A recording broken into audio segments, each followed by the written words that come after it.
तो देखिए यहाँ पर राज्यसभा चुनाव को लेकर मतदान अभी भी जारी है। वोटिंग लगातार हो रही है। शाम के 5 बजे जो है इसका रिजल्ट आएगा। राज्यसभा चुनाव को लेकर मतदान जारी है। कैबिनेट मंत्री आरती राव ने यहाँ पर वोट कर लिया है। कैबिनेट मंत्री श्रुति चौधरी ने यहाँ पर अपना मत डाला है। कालका विधायक शक्ति रानी शर्मा ने भी वोट किया है। बड़ी खबर, राज्यसभा चुनाव को लेकर मतदान लगातार जारी है। वोटिंग लगातार चल रही है और तमाम नाम यहां पर जो है टीवी स्क्रीन पर आपको दिखा रहे हैं। राज्यसभा चुनाव को लेकर जो मतदान जारी है, टीवी स्क्रीन पर तस्वीरें भी आपको दिखा रहे हैं। कैबिनेट मंत्री आरती राव ने वोट किया है। कैबिनेट मंत्री श्रुति चौधरी ने यहां मतदान किया है। कालका विधायक शक्ति रानी शर्मा भी अपना वोट डाल चुकी हैं।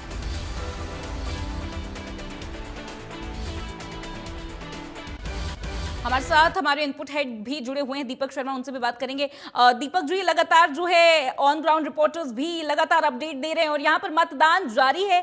लगातार जो है वोटिंग, किन किन्होंने वोटिंग की है, कौन कौन वोट डाल चुके हैं, उसकी भी जानकारी मिल रही है। क्या कैसे आप एनालाइज कर रहे हैं दीपक जो इस पूरी सिचुएशन को? इस वक्त एक तरीके से कांग्रेस की टेम्पोज वहां पे तैयार है, जो यहाँ आने के लिए, वोट कास्ट करने के लिए इंतजार कर रही है, और एक तरीके से यहाँ पर मतदान भी शुरू हो चुका है। कैसे एनालाइज करते हैं?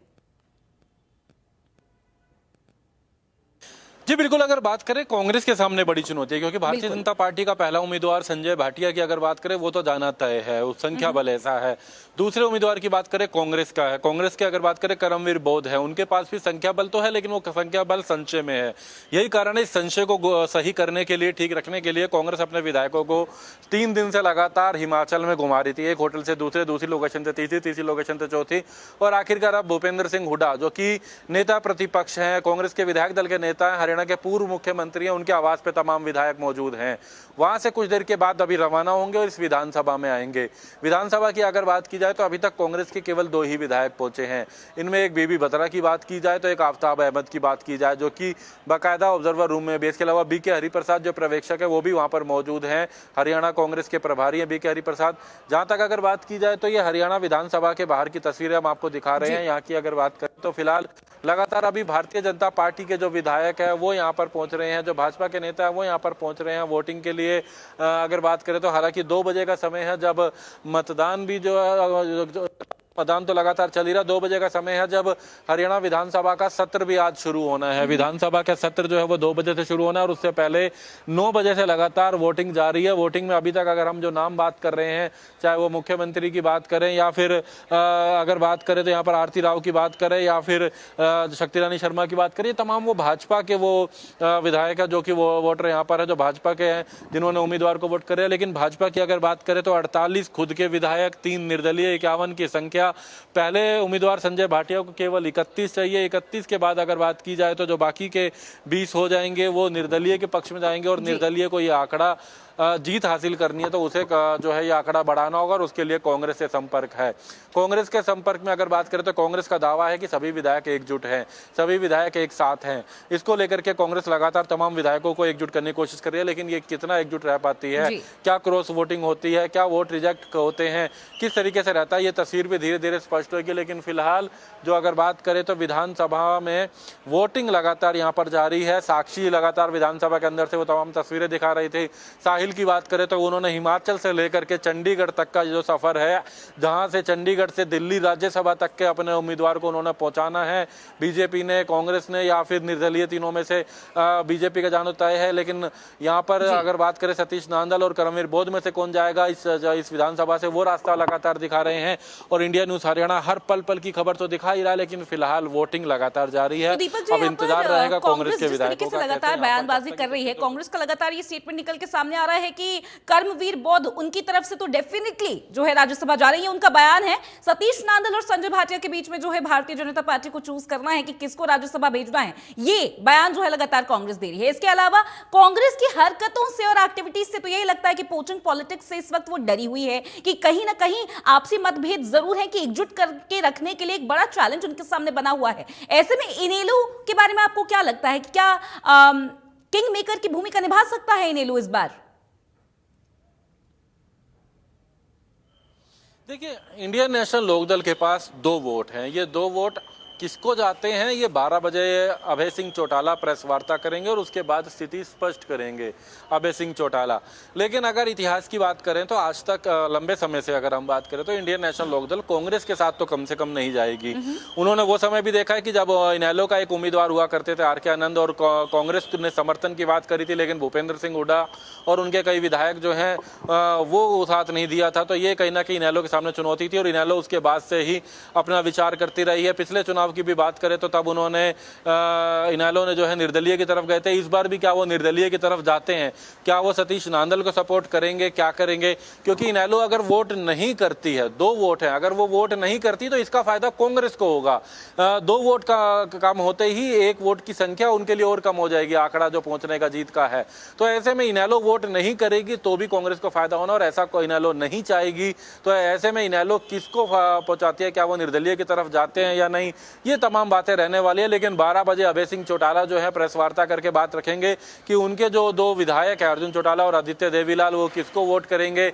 लेकिन फिर हम बता रहे हैं संभावना यही है कि वो निर्दलीय की तरफ जा सकते हैं, और अगर वो निर्दलीय की तरफ जाते हैं तो निर्दलीय को 17 बीजेपी से मिल रहे हैं, निर्दलीय को 3 निर्दलीय के मिल रहे हैं, 20 हो जाते हैं। 2 अगर इनेलो के आ जाते हैं तो 22 हो जाएंगे।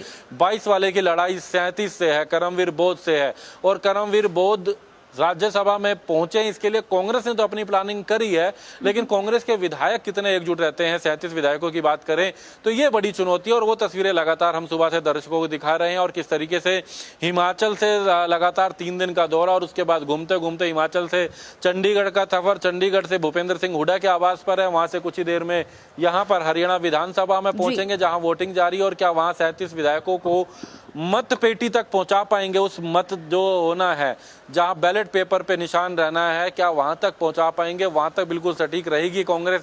ये एक बड़ी चुनौती है, और इसके लिए लगातार भूपेंद्र सिंह हुड्डा, बीके हरिप्रसाद, राव नरेंद्र सिंह प्रयास कर रहे थे। इसके लिए उन्होंने साथ में अगर बात करें तो अपने 4 सांसदों को भी लगाया था, जिसमें हिसार सांसद जयप्रकाश, सोनीपत सांसद सतपाल ब्रह्मचारी, रोहतक सांसद दीपेंद्र हुड्डा, अंबाला सांसद वरुण मुलाना, ये चारों को भी उन विधायकों के साथ मॉनिटरिंग के लिए लगा रखा था। और वो अब सब एक साथ जो है भूपेंद्र सिंह हुड्डा के आवास पर है। अब इंतजार यहां आने का है, हरियाणा की विधानसभा में आने की बात की जा रही है कि वो पहुंचेंगे कुछ देर के बाद और एक साथ एक राय के साथ वोट करते हैं या नहीं। क्योंकि इतिहास बार बार आता है, अगर शब्द आ जाता है जब हम कांग्रेस की बात करते हैं, वो अगर इसलिए है कि इतिहास की जब बात होती है तो वो अगर शब्द इसीलिए आ जाता है कि पिछले हम लंबे समय से बात करें तो एक चुनाव सीधा सीधा गया था जब दीपेंद्र हुड्डा चुनाव लड़े थे राज्यसभा का, तब जो है वोटिंग की जरूरत नहीं पड़ी थी, सीधे सीधे उनको जीत तय हो गई थी दीपेंद्र हुड्डा की। लेकिन उसके अलावा अगर बात करें तो कांग्रेस के इतिहास में कहीं ना कहीं बड़ी चुनौतियां, क्रॉस वोट, वोट रिजेक्ट, ऐसे बहुत सारे शब्द जुड़ते रहे हैं जो कहीं ना कहीं एक बड़ी टेंशन जो है वो कांग्रेस को देते रहे हैं। और कांग्रेस की इस टेंशन के साथ साथ अगर बात करें तो भारतीय जनता पार्टी के समर्थित उम्मीदवार, हालांकि वो भाजपा के प्रदेश के उपाध्यक्ष भी है सतीश नांदल, लेकिन निर्दलीय नामांकन भरा है, तो उनको कितना सपोर्ट मिलता है, ये सारे प्रश्न है। लेकिन 9 बजे से लेकर 4 बजे तक का समय है वोटिंग का। कई ऐसे और विधायक भी है जिन पर नजर रहेगी। हम बात करें तो मोहम्मद इलियास की बात कर रहे हैं। मोहम्मद इलियास जो कि कांग्रेस के अगर बात करें तो विधायक है, लेकिन स्वास्थ्य खराब था, विधानसभा सत्र में भी नहीं आए थे। आज उनको कांग्रेस लाने का दावा कर रही है कि लेकर के आएंगे। अनिल विज जो भारतीय जनता पार्टी के विधायक है, बहुत वरिष्ठ विधायक है, बहुत सीनियर नेता है, मंत्री है कैबिनेट, लेकिन उनके दोनों पैरों में फ्रैक्चर था, प्लास्टर था, इस कारण से अगर बात करें तो वो यहाँ पर जो है अपने घर पे थे, अभी तक सेशन में नहीं आए थे, और आज यहाँ पर जो है वो भी पहुंचेंगे अनिल विज जो है, क्योंकि वो भी विधानसभा में नहीं आ पाए थे। तो आज की पूरी नज़र, पूरी गहमा-गहमी इस राज्यसभा चुनाव को लेकर के। यूं तो 2 बजे से विधानसभा का सत्र भी है, लेकिन उससे ज़्यादा रोमांचक, उससे ज़्यादा इंटरेस्टिंग, उससे ज़्यादा राजनीतिक बात करें तो वो राज्यसभा का चुनाव, जहां भारतीय जनता पार्टी का एक उम्मीदवार, कांग्रेस का एक उम्मीदवार और एक निर्दलीय जो भाजपा सपोर्टेड है, भाजपा समर्थित है, उसका यहाँ पर पहुँचना, ये सफ़र लगातार यहाँ पर अगर बात करें तो वो जारी है। जी, तो दीपक जी, जैसे कि आपने बोला कि पॉलिटिकल लैंडस्केप में ये एक सबसे इंटरेस्टिंग बात इस वक्त है, और आप लगातार हमारे साथ अपडेट्स हमें दे रहे हैं। दीपक जी, बहुत शुक्रिया आपका तमाम जानकारी और इस पूरी बातचीत के लिए।